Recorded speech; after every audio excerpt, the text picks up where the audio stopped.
बिहार में सभी बीएड और बीटीसी अभ्यर्थियों का आजकल का जो समय चल रहा है बहुत ही सुनहरा समय चल रहा है, क्योंकि आपकी एक शिक्षक भर्ती खत्म हो चुकी है और दूसरी शिक्षक भर्ती का नोटिफिकेशन आ चुका है। जी हां, बीपीएससी टियर 2 शिक्षक भर्ती का नोटिफिकेशन आ चुका है और इसके अनुसार आपका जो फॉर्म भरा जाएगा वो 10 नवंबर से भरा जाएगा।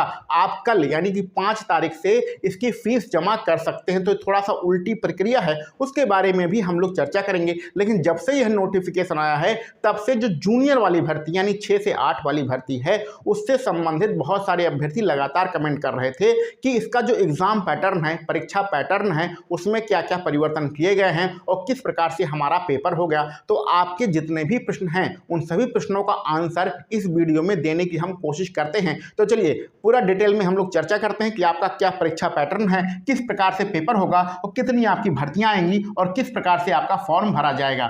देखिए टियर 2 का नोटिफिकेशन आ चुका है। यहां पर 2 डिपार्टमेंट काम करते हैं। जैसा कि उत्तर प्रदेश में जो आपका इंटर कॉलेज होता है उसमें कुछ भर्तियां माध्यमिक वाले करते हैं और कुछ भर्तियां यूपीपीएससी करती है। उसी प्रकार से बिहार में 2 डिपार्टमेंट है, पहला राज्य सरकार है, दूसरा है पिछड़ा एवं अति पिछड़ा वर्ग। ठीक है, पहले भर्तियों की बात कर लेते हैं। तो जो जूनियर की भर्ती है यानी कि 6 से 8 वाली भर्ती है उसमें राज्य सरकार के 16,140 पद हैं और पिछड़ा एवं अति पिछड़ा वर्ग के 234 पद हैं। यानी टोटल आपके पास 16,374 पदों के लिए भर्ती है जो आपका 6 से 8 वाली भर्ती है। ठीक है, ये भर्ती कम है।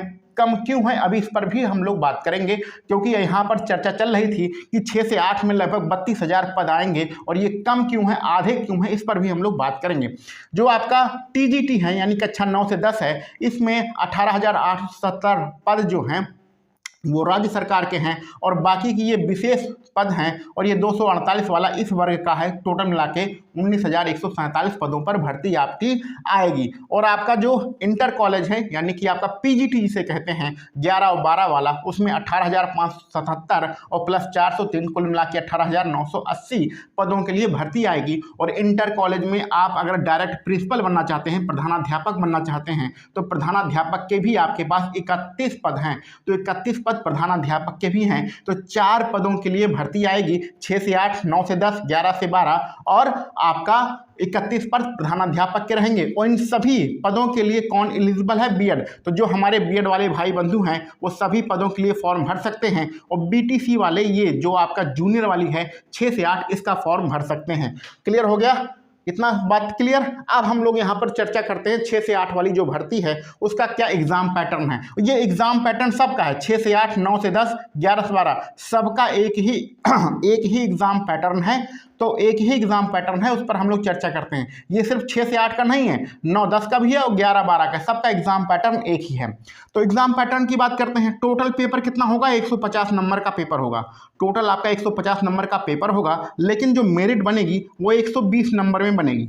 तो मेरिट आपकी 120 नंबर में बनेगी, इसको ध्यान रखिएगा। लेकिन पेपर होगा 150 नंबर का। जो टियर 1 था, जो इससे पहले वाला प्राइमरी का पेपर हुआ था, उसमें आपने देखा था कि 100 नंबर का क्वालिफाइंग मार्क था, जिसमें 80 नंबर हिंदी के थे और बाकी के 20 नंबर अंग्रेजी के थे। उसी प्रकार जब आपका यहाँ पर 150 नंबर का पेपर होगा तो इसमें 30 नंबर क्वालिफाइंग मार्क रहेगा। 30 नंबर जुड़ेगा नहीं, मेरिट में नहीं जुड़ेगा, ये 30 नंबर आपका क्वालिफाइंग मार्क रहेगा, जिसमें 8 प्रश्न आपके अंग्रेजी के आएंगे और 22 प्रश्न आपके हिंदी के होंगे। कुल मिला के 22 और 8 मिला के 30, तो 30 प्रश्न क्वालिफाइंग रहेगा और इस 30 में से आपको 9 नंबर लाना पड़ेगा। अगर आपके 9 नंबर नहीं आते हैं, आपके 8 नंबर होते हैं, 7 नंबर होते हैं, तो आपका आगे का पेपर चेक ही नहीं होगा। ठीक है, तो 30 में से जो भाषा का 30 नंबर का पेपर होगा उसमें 8 अंग्रेजी के, 22 प्रश्न हिंदी के, कुल मिला के 30 प्रश्न होंगे, उसमें से आपको 9 नंबर लाना पड़ेगा। ठीक है, इतनी बात क्लियर है। अगर 9 नंबर आ गए तो आप क्वालिफाइंग माने जाएंगे, आगे का पेपर आपका चेक होगा। 9 नंबर नहीं आए तो आप फेल माने जाएंगे, आगे का पेपर ही आपका चेक नहीं होगा। इतनी बात क्लियर हो गई।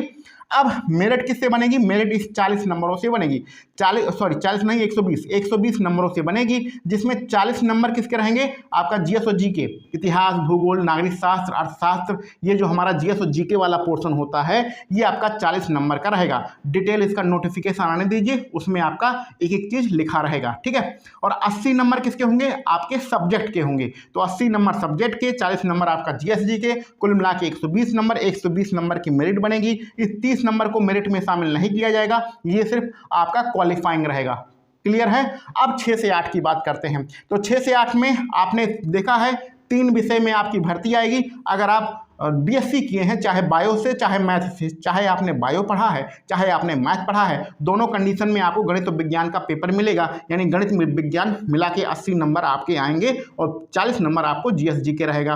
अगर आप एसएसटी के स्टूडेंट हैं, यानी कि बीए आपने किया है, बीए में एसएसटी आपका विषय था, यानी कि इतिहास, भूगोल, नागरिक शास्त्र, अर्थशास्त्र, ऐसे सारे विषय थे आपके, तो आप एसएसटी का फॉर्म भरेंगे। एसएसटी का कुल मिला के 80 प्रश्न रहेगा और 40 प्रश्न आपका जीएसजी के रहेगा। ठीक है, तो ये तो सबके लिए समान है, यानी कि ये 70 प्रश्न जो हैं, 70 प्रश्न सबके लिए बराबर हैं। यही 80 प्रश्न सबके लिए बदल जाएंगे। बात समझ रहे हैं ना। तो आप कोई भी पेपर दो, ये जो है 70 प्रश्न सबके लिए बराबर रहेगा। ये 30 नंबर अनिवार्य वाला और 40 नंबर जीएसजी के वाला सब बराबर रहेगा। ये 80 नंबर सबका बदल जाएगा। अगर आप 6 से 8 में भाषा विषय चुनते हैं तो भाषा में आपके हिंदी हो सकता है, अंग्रेजी हो सकता है, या तो संस्कृत के विद्यार्थी हो सकते हैं या उर्दू के विद्यार्थी हो सकते हैं। ये डिटेल नोटिफिकेशन आने पर पता चलेगा कि हिंदी की कितनी सीटें हैं, अंग्रेजी की कितनी सीटें हैं, संस्कृत की कितनी सीटें हैं, उर्दू की कितनी सीटें हैं, वो बाद में पता चलेगा जब विस्तृत नोटिफिकेशन आएगा। तो अगर भाषा चुनते हैं तो जैसे हिंदी आपने चुना है तो हिंदी आपको 80 नंबर का मिलेगा, अंग्रेजी चुना है तो अंग्रेजी आपको 80 नंबर का मिलेगा, संस्कृत चुना है तो संस्कृत आपका 80 नंबर का मिलेगा। इसी प्रकार अगर आपने उर्दू चुना है तो उर्दू आपको 80 नंबर का मिलेगा। इसी प्रकार यदि आप टीजीटी और पीजीटी का फॉर्म भरते हैं तो ये जो आपका सब्जेक्ट रहेगा टीजीटी में, जो आपका सब्जेक्ट रहेगा पीजीटी में, वो कितने नंबर का आएगा भैया? 80 नंबर का आएगा। तो मुझे उम्मीद है सारी बातें आप समझ गए होंगे। ये 30 प्रश्न सबका बराबर रहेगा, एक ही आएगा। 40 प्रश्न सबका बराबर रहेगा, एक ही पाएगा। लेकिन ये 80 प्रश्न आप जो सब्जेक्ट चुनेंगे, जो भाषा चुनेंगे, जिस सब्जेक्ट के आप अध्यापक बनने वाले हैं, उस सब्जेक्ट का पेपर 80 नंबर का आएगा। तो ये है भैया परीक्षा पैटर्न। मेरिट बनेगी 150 में मेरिट नहीं बनेगी, मेरिट 120 नंबर में बनेगी, इतना आप जानते रहिए। और फॉर्म कब से भरा जाएगा? फॉर्म आपका 11 तारीख से भरा जाएगा। 25 तारीख उसकी लास्ट डेट है, यानी 11 नवंबर से 25 नवंबर उसकी लास्ट डेट है। लेकिन इस बार बीपीएससी ने थोड़ा सा परिवर्तन किया है। परिवर्तन ये किया है फॉर्म भरने में कि आप चाहें तो अपना रजिस्ट्रेशन करके पहले ही फीस जमा कर सकते हैं।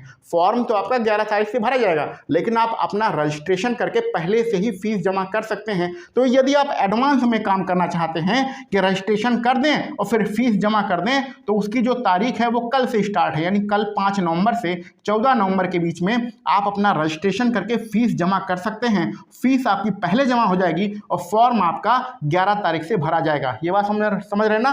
थोड़ा सा इसमें जैसे हम लोग अन्य परीक्षाओं में करते क्या है, पहले रजिस्ट्रेशन करते हैं, फिर फॉर्म भरते हैं, तो सबसे आखिरी में फीस जमा करते हैं। लेकिन बीपीएससी ने क्या किया है कि जो आखिरी दिनों में होता है, सर्वर डाउन हो जाता है, फीस जमा नहीं हो पाती है, तो उस समस्या से बचने के लिए क्या किया है कि आप अपना रजिस्ट्रेशन कर दो, फीस जमा कर दो और फिर 11 नवंबर से आके अपना फॉर्म भर दो। तो जो पहले से अपना फीस जमा करना चाहते हैं तो वो कल से ही अपना रजिस्ट्रेशन करके फीस जमा कर सकते हैं। और अगर फीस जमा करने की जो लास्ट डेट है वो आपका 17 नवंबर है, यानी कि अगर 14 तारीख तक नहीं कर पाते हैं तो 17 तारीख तक आप फीस जमा कर सकते हैं। तो कल यानी 5 तारीख 6 तारीख को जाके आप तुरंत अपनी फीस जमा कर दीजिएगा। तो ये आप परीक्षा पैटर्न समझ गए हैं, यहाँ पर आपको कोई डाउट नहीं होना चाहिए। और कुल कितनी सीटें हैं ये भी आप यहाँ पर समझ गए हैं। इसके अलावा भी यदि आपके मन में कोई डाउट है, कोई प्रश्न है, तो उसको कमेंट बॉक्स में लिखिएगा, उसका हम आंसर देने की कोशिश करेंगे। और कल या परसों जब भी इसका विस्तृत नोटिफिकेशन आएगा तो और सारी चीज़ें यहाँ पर क्लियर हो जाएंगी। तो उसके बाद हम लोग विस्तृत नोटिफिकेशन आने के बाद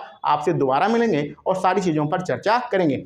तो चलिए मिलते हैं हम लोग अगले किसी वीडियो लेक्चर में। आप सभी लोगों को वीडियो देखने के लिए बहुत बहुत धन्यवाद।